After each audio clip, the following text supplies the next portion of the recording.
post-Covid. Mhm. Parce qu'avant, le Maroc passait pour un pays non compétitif industriellement. Sauf pour ce qui était des écosystèmes, c'est-à-dire l'automobile et l'aéronautique. D'accord. Ouais. Mais dans le reste, c'est un pays qui était Parce que connu. dans une économie mondialisée, le pays il est peut-être à côté, mais en fait, ça ne change rien. Rien, et Maroc Qu'il soit à 1000 n'existait km ou à 10 000 km, ça n'a Maroc aucun. n'existait pas sur les radars. Rien, c'est pas inconnu. Alors que là, Ah, ça. Alors, d'abord, l'automobile et l'aéronautique ont mis le Maroc sur le radar économique et industriel du monde. Mais qu'est-ce qui s'est passé? Post-Covid, le choc que les Américains et les Européens ont eu de leur très grande dépendance vis-à-vis de la Chine a été une claque pour eux. Ouais. Ils se sont rendus compte qu'ils dépendaient trop de la Chine. Et puis, ils se sont rendus compte aussi que avec la montée en puissance de l'ambition De la- géostratégique et hégémonique de la Chine, leurs intérêts commençaient à devenir contradictoires. Donc, donc il faut qu'ils commencent à chercher des sources. Alors, tout le monde parle de Apple qui cherche à moins fabriquer en Chine et qui va commencer à fabriquer ses iPhones en Inde. Mais c'est valable pour toutes les industries du monde. Tu vois, pour Ok. tout le monde commence à se demander s'il ne dépend pas trop de la Comment Chine, y compris l'industrie pharmaceutique, par exemple. Donc, ça, c'est la première chose Oui. qui joue en faveur du Maroc. La deuxième chose, c'est que l'explosion des prix du fret, Covid, maintenant c'est le détroit Mm. d'Ormuz qui est Qui a balancé de fermé ou missiles pas. par les Houthis, je sais pas. Mm. Toujours est-il que beaucoup d'Européens et d'Américains se disent il va falloir qu'on fasse de ce que s'appelle du sourcing proche. Et, chose extraordinaire, pour je ne sais quelle raison, l'État marocain a fait le choix de ne pas augmenter les prix de l'énergie électrique au Maroc, qui sont très largement subventionnés au Maroc. L'énergie électrique est extraordinairement bon marché au Maroc du fait des subventions de l'État marocain. Bon alors, l'ONE est dans une situation catastrophique, mais en tout cas, les industriels marocains qui consomment de l'énergie l'achètent à un prix extrêmement bas. Donc, vous êtes proche de l'Europe, votre main-d'œuvre est vraiment très très peu qualifiée, mais elle reste abordable, et en tout cas, elle est abondante, Ouais. vous la trouvez, alors que l'Europe commence Ouais. commence à souffrir d'un manque de main-d'œuvre, et votre énergie Et pas cher. est pas chère. Peu cher. La donne a complètement changé actuellement. Avant Covid, post-Covid, la donne de la compétitivité de la plateforme Maroc pour l'industrie exportatrice a complètement changé. Le Maroc est devenu une plateforme compétitive à l'export aujourd'hui. Et ça, par contre, ceux de vos auditeurs de votre podcast qui cherchent des choses, ça, ils doivent se le mettre dans la tête. En industrie, le Maroc est devenu une plateforme compétitive.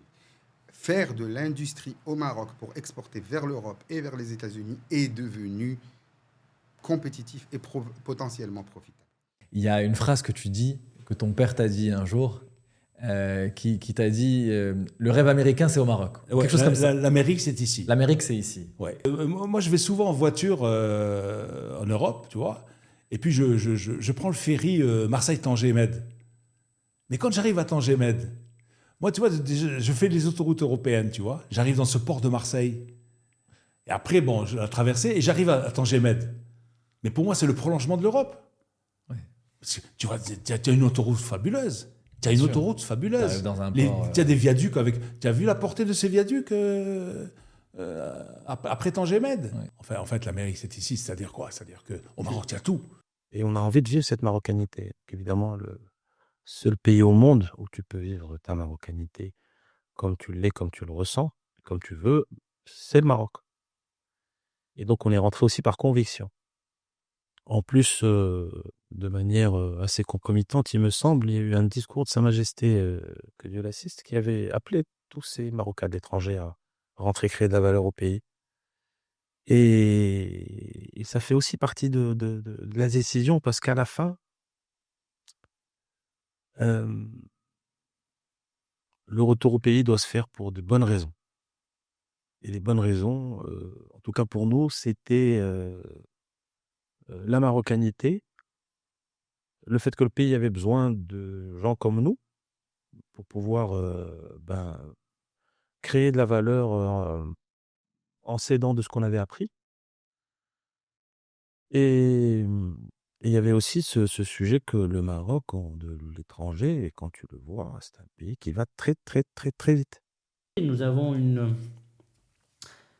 des perspectives économiques qui peuvent être intéressantes avec l'organisation de la Coupe du Monde qui est devenue peut-être un cap et un objectif pour beaucoup d'opérateurs économiques et aussi pour l'État en termes d'investissement dans les infrastructures. Il faut juste éviter de tomber dans ce qu'on appelait Alan Greenspan l'exubérance irrationnelle. Mais je pense que le Maroc connaît une dynamique économique très intéressante. Nous avons aussi une dynamique très intéressante dans le secteur touristique. Il y a quelques jours, le Maroc est devenu la première destination touristique africaine après l'Égypte. Bon, bien évidemment, il faut aussi nuancer cela et poser le vrai diagnostic parce que 50% de ces touristes qui arrivent au Maroc sont des MRE. Et je suis très, très heureux que de plus en plus de MRE viennent visiter le Maroc de façon très régulière, mais aussi s'y installent pour des projets. Je le vois maintenant, beaucoup de MRE s'installent au Maroc pour investir, pour faire des projets, des gens de deuxième, troisième génération qui ne sont pas nés au Maroc et qui viennent au Maroc pour deux raisons. Premièrement, parce que le Maroc s'est pas mal développé par rapport au Maroc que leurs parents ou leurs grands-parents ont connu dans les années 60-70, n'est plus le bled. C'est un pays où il y a quand même un écosystème qui soutient l'investissement, un pouvoir d'achat, une certaine croissance économique, même si elle est insuffisante, mais qu'elle est là. Le Maroc est une terre d'opportunités, donc il faut encourager les gens à investir. Il faut encourager les étudiants à l'étranger à rentrer et à devenir entrepreneurs une fois qu'ils ont appris un peu leur métier, la vie réelle. Voilà, qui fraîchement sortis d'école, c'est plus dangereux d'entreprendre qu'en ayant bossé 4-5 ans, 3 ans. La vraie vie, de voir comment ça se passe. Donc plein d'opportunités au Maroc, plein de choses à faire. C'est pas les mêmes à chaque instant. Les opportunités qu'il y avait en 1992 pour créer une banque d'affaires, puis une banque commerciale, il y en a moins aujourd'hui par niveau intensité concurrentielle. C'est juste le nombre d'acteurs qui sont dans le business. Mais aujourd'hui, il y a d'autres opportunités magnifiques où il n'y a pas grand monde, où il y a encore des boulevards à développer. On a encore beaucoup de chemin à faire par rapport à d'autres pays africains, mais par rapport à ce qu'il y avait il y a quelques années, ce qu'il y a aujourd'hui, on voit quand même des fintechs qui tiennent la route, qui commencent à produire de la valeur pour leurs actionnaires et pour leurs clients et pour les fondateurs.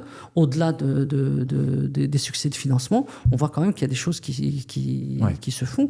Et ça, c'est formidable. J'avais fait une petite étude il n'y a pas longtemps. En fait, dans certains pays, l'économie digitale est vraiment très significative dans le PIB du pays. Aujourd'hui, au Maroc, pas encore, mais j'espère qu'on va y arriver, en tout cas avec les mesures qui sont en train d'être prises. Alors qu'au Maroc, je peux retrouver ma passion qui est celle de militer pour mon pays. C'était très difficile quand on me posait la question, mais écoute, c'est comment l'écosystème des startups au Maroc? Je trouvais la question très difficile. En tout cas, je ne pouvais pas répondre que voilà, c'est un peu modeste.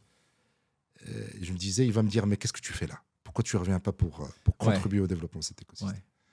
Et donc, pour moi, c'était important. Il n'y avait pas cette mission en plus. Il n'y avait pas le truc plus grand que toi. Exactement. C'est un truc de mission-driven. C'est hyper focus sur contribuer au développement de ton pays, de ta nation, de ton continent, de ton groupe initial. Mais la Silicon Valley, ils n'ont pas besoin de moi. Je n'allais pas créer la next big deep tech. Peut-être que je l'aurais réussi, mais j'aurais été un parmi d'autres aussi. Mais au Maroc, contribuer et supporter les autres entrepreneurs à faire des choses, mais écoute, ça va changer la vie de génération.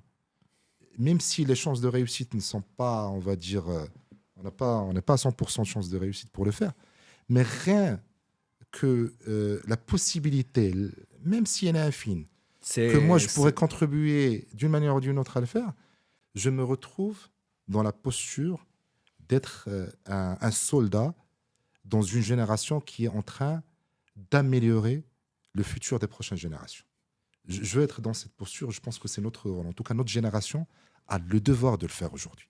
Parce qu'on a une fenêtre de tir, il y a les paradigmes qui sont en train de changer, il y a une opportunité pour le Maroc et l'Afrique et tous les pays de l'hémisphère sud pour changer la donne et ne plus rester un consommateur de technologie ou un consommateur de produits X ou Y, et d'en être celui qui va les exporter, qui va les créer et qui va être le maître de sa destinée. Et donc, nous avons cette fenêtre de tir. On ne peut pas le faire si on ne fait pas des sacrifices, si on ne bosse pas dur, si on n'y croit pas, ça ne va pas se faire tout seul. Moi, je suis content si je vois des jeunes réussir à les conquérir, à démontrer. Moi, je suis content si j'arrive modestement, à mon échelle, à mettre un petit peu le Maroc sur la carte. Tu vois. Parce que, in fine, derrière, les externalités positives sont énormes. Quand tu as une belle exit, ton pays devient tagué tech, donc ça va intéresser des entreprises à venir s'installer parce qu'il y aura un écosystème qui sera créé, etc. Et tout. Et in fine, c'est pas tant est-ce qu'on va faire x pour nos LPs, bien évidemment, ça c'est super important.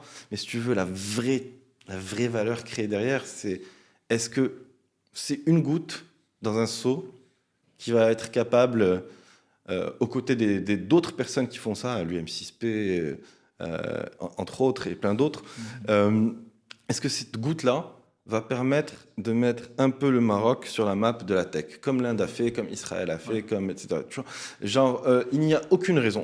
On a tous les ingrédients, il faut juste y aller là. Le Maroc a le savoir-faire de l'eau, comme je le disais, depuis les Almoravides, les Almohades, Nasr Kano qui hafrou Saguet sur des dizaines de kilomètres et l'irrigation est venue dans cette culture du Maroc, de l'Andalousie, de la gestion de la rareté. Et je pense que ces deux actifs, l'optimisation de l'eau et de la production, stand-alone technology pour les gros farmers, et la mise à disposition de tout l'actif technologique via le financement, ce sont les horizons stratégiques et il ne pourrait y avoir d'autres horizons stratégiques. Ce qui peut-être explique qu'une boîte, pour trouver ses product market fit, pour trouver ses marchés profonds, pour être en adéquation avec sa vision initiale, elle a besoin de temps. C'est ça, ouais. Et donc, dans 5 ans, j'espère qu'on pourra dire que Sowit est un acteur prépondérant dans la sécurité alimentaire du continent africain, de manière chiffrée, tangible. Aujourd'hui, quand on voit qu'avec 3200 hectares, on peut représenter 10 000 tonnes de céréales sur les régions de l'Gharb ou d'El Zahir, 10 000 tonnes de céréales, c'est une réalité qui devient importante à l'échelle locale. Demain, faire 40 000 hectares et faire 120 000 tonnes de céréales ou 150 000 tonnes de céréales sur un pays qui, avec le stress hydrique, par exemple, l'année dernière, était à une production de 2,5 millions de tonnes, on commence à être un acteur qui pèse sur une production qui est extrêmement essentielle. Et c'est ça notre vocation. Notre vocation, c'est d'apporter des solutions à l'enjeu de productivité, d'autant plus que beaucoup se trompent. Aujourd'hui, la trajectoire, elle a une baisse de la productivité avec le changement climatique. Les études montrent que sur 10-20 ans, des pays exposés comme le Maroc pourraient perdre 10 à 15% de productivité sur des cultures comme ça. En particulier à cause de l'eau? À cause de l'eau, à cause du changement climatique, c'est-à-dire des régimes de pluie, à cause des fortes chaleurs, à cause des événements extrêmes, des vents chauds, Chergui, ainsi de suite. Quand tu parles d'augmentation de la productivité, c'est bridger la baisse de productivité et en plus aller plus loin. Bien sûr. Nous, notre ambition, c'est de doubler la productivité. L'idée, c'était vraiment de mettre le produit marocain en avant. Donc, vraiment de montrer que nous aussi, on a des produits et de les vendre en premier. Donc, avec l'UDESI, c'était pareil. Donc, il y a beaucoup d'artisans marocains. Il y a plein de marques qui se font au Maroc, mais à toute petite échelle, qui n'ont pas cette plateforme, qui n'ont pas la possibilité de la vendre en ligne ou même en magasin. Donc, ils font ça sur des pages Instagram, Facebook, voilà, en groupe et tout.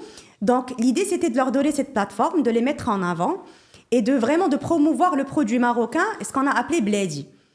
Et ça, c'est-à-dire qu'on avait commencé ça au début, mais ça a été mis en avant vraiment en 2023 suite au mouvement du boycott, où moi j'ai participé très, très activement. Donc là, on s'est dit que pourquoi pousser des marques qui sont internationales? Pourquoi est-ce qu'on consomme ce genre de marques qui ne partagent pas les mêmes valeurs que les nôtres, alors qu'on a des produits qui sont marocains, qu'on ça- pourrait substituer avec ces marques. Et ça vous a poussé encore plus à aller chercher des produits Absolument. marocains. Donc, c'était vraiment Et- c'était le côté de on a le Made in Morocco et je préfère déjà, moi, en tant que boîte, investir dans ces marques plutôt que dans d'autres marques qui n'ont pas les mêmes valeurs que les miennes.